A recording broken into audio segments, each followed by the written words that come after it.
Join with Medha Language Theatre for spoken English and personality development classes. For more details, contact us. ఈ రోజు October 7, 2024లో 40 సంవత్సరాల నుంచి నేను ఎప్పుడు పోలీస్ స్టేషన్కి ఇక్కడికి రాలా.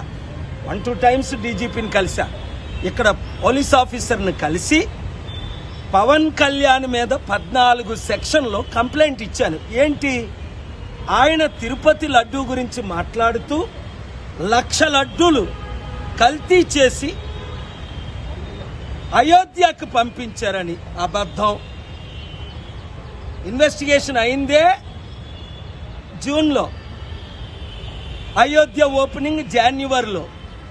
వీళ్ళు ముఖ్యమంత్రిగా ఉండేటప్పుడే, ఈయన ఉప ముఖ్యమంత్రిగా ఉండేటప్పుడే.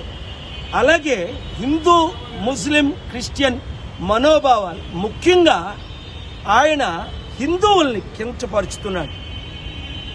ఇన్సైటింగ్ వైలెన్స్ 14 సెక్షన్లు పెట్టాను ఇందులో.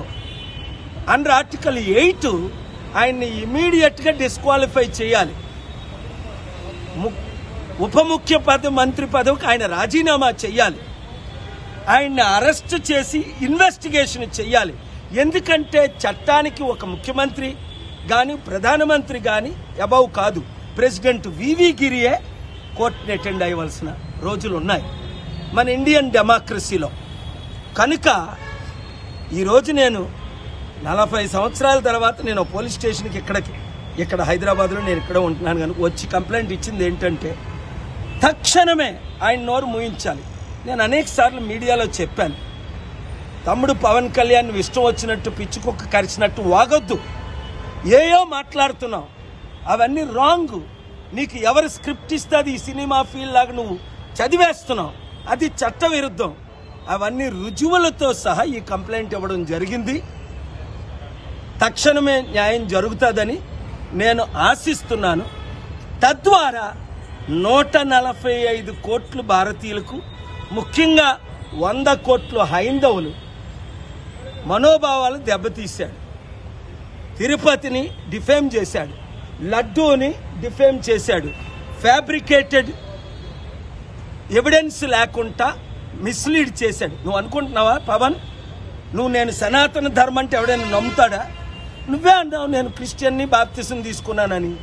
మొన్నే నువ్వు రిజిస్టర్ చేయించావు నీ కూతురు హిందూ క్రిస్టియన్ అని. సనాతన ధర్మం అయితే ఇవన్నీ విరుద్ధులు కదా. ఎవరో క్రేజీ వాళ్ళు తప్ప ఎవరు నిన్ను నమ్మరు.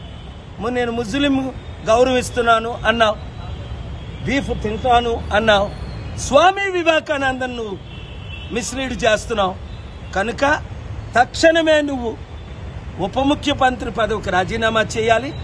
ఆంధ్రప్రదేశ్లో స్పీకరు, ఆంధ్రప్రదేశ్లో గవర్నరు, అలాగే దేశ ప్రధానమంత్రి, home minister, president, honourable chief justice, CBI అన్ని ఇన్వెస్టిగేషన్స్ స్టార్ట్ చేయమని ఇక్కడ పోలీస్ కంప్లైంట్ ఇచ్చాను. Thank you very much.